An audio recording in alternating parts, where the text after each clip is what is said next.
Hey everyone, and welcome to this explainer. Today, we're tackling a topic that gets a ton of search traffic and, quite honestly, a whole lot of unnecessary anxiety. We are breaking down prostate health, a subject that affects millions of guys yet causes so much confusion. We're going to use the data to clear away all that dense medical jargon and explore exactly what the research says, replacing all that fear with absolute clarity. Okay, let's dive right into this because it's a super common scenario. You get some routine blood work done and bam, your doctor says your PSA levels are high. Instantly, the big scary question pops up. Is it benign prostatic hyperplasia, commonly known as BPH, or is it cancer? Now, these two conditions sound kind of related, and they happen in the exact same part of the body, but as you'll see today, they are entirely different beasts. We're going to look at exactly what sets them apart. Here is our quick roadmap for today. We'll be covering 1. The prostate basics, 2.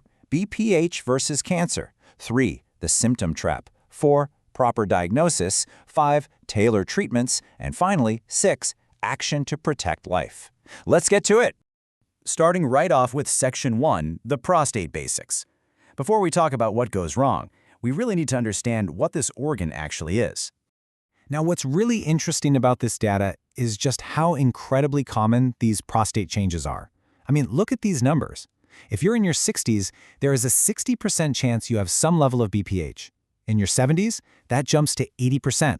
And by your 80s, 90% of men have an enlarged prostate. Honestly, discovering how normal this is should put you right at ease. It's a completely natural part of aging for the vast majority of guys out there. So what exactly is it? Well, the prostate is this little gland about the size of a walnut when you're young, which honestly is kind of crazy when you think about how much trouble this tiny little nut can cause later on. It sits just below the bladder, but the absolutely crucial detail here is its location. It physically wraps around the urethra, that's the tube carrying urine out of the body, like a donut around a pipe. In your youth, this causes zero issues. But because of this quirky anatomical design, when the prostate inevitably grows as you get older, it pinches that tube. And that, right there, is the source of all those frustrating urinary troubles. Moving right along to Section 2, BPH versus cancer. Let's draw a clear line in the sand between these two conditions. And this brilliantly illustrates the difference. When you compare them biologically, it turns out they are completely distinct processes. BPH originates in the inner part of the prostate. It's benign, meaning it's non-cancerous, and it just grows slowly over time, taking up more space. Prostate cancer, on the other hand, typically starts in the outer part of the gland. It's a malignant tumor, and this is super important. It is often completely silent in its early stages. They don't even start in the same neighborhood of the organ.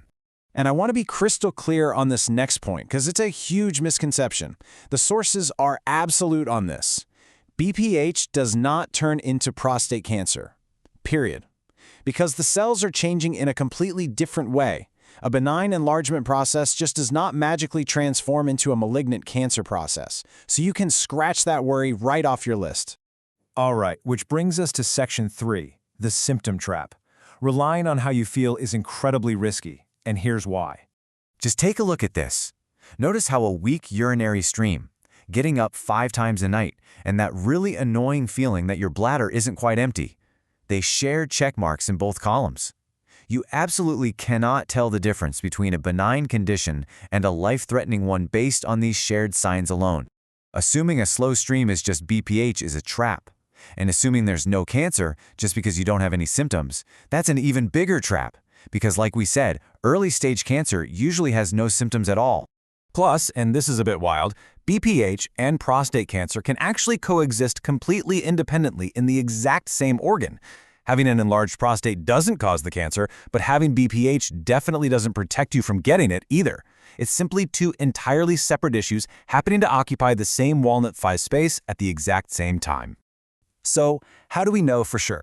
Welcome to Section 4, Proper Diagnosis. Let's look at the tools medical professionals use to look beneath the surface. Because symptoms are basically useless here, the medical field uses a really highly structured pathway to remove the unknown. Step 1 is super simple, a PSA blood test and a physical exam. Now, a high PSA doesn't instantly scream cancer. Stuff like inflammation or just plain old BPH can also cause a spike. But if the doctor suspects an issue, the protocol shifts to Step 2, an MRI scan to get a really detailed picture of the inside of the prostate. And if, and literally only if, that MRI shows something suspicious, do you move to Step 3, a needle biopsy. That's the definitive way to confirm cancer at a cellular level. Now contrast that with diagnosing BPH. To figure out the extent of a benign enlargement, the tools are totally non-invasive. Doctors will look at your medical history, do a physical exam, and use these really clever, simple techniques. Like, they can measure the actual speed and volume of your urine flow, or use a quick ultrasound just to see how much urine is left in your bladder. It's a very straightforward, highly measurable process. All right, let's talk solutions in Section 5, Tailored Treatments. The great news is that modern medicine offers highly manageable pathways here. If the diagnosis is BPH, the whole approach is super incremental. We're not jumping straight to surgery. The first line of defense is often just simple lifestyle tweaks. Maybe cut back on that late-night coffee or stop drinking water right before bed. If that's not cutting it, we look at medications. Drugs like tamsulosin can relax the muscles, while others like dutasteride can actually shrink the gland over time. And if symptoms are still driving you crazy, modern, minimally invasive surgeries step in, using lasers or even water vapor to gently clear out that blocked urethra.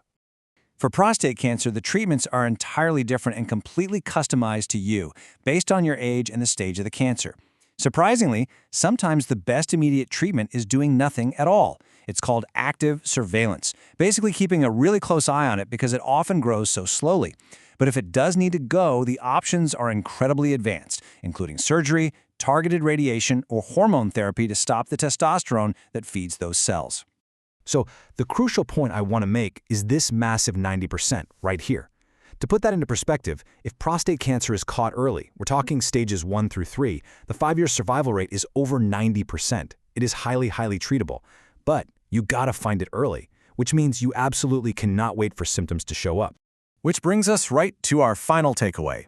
Section 6, Action to Protect Life. Knowing how treatable all of this is, what should you do next? Honestly, the action step is remarkably simple. It requires just a tiny little vial of blood. If you are a guy over 50, get an annual PSA test, period. Even if you feel 100% fine.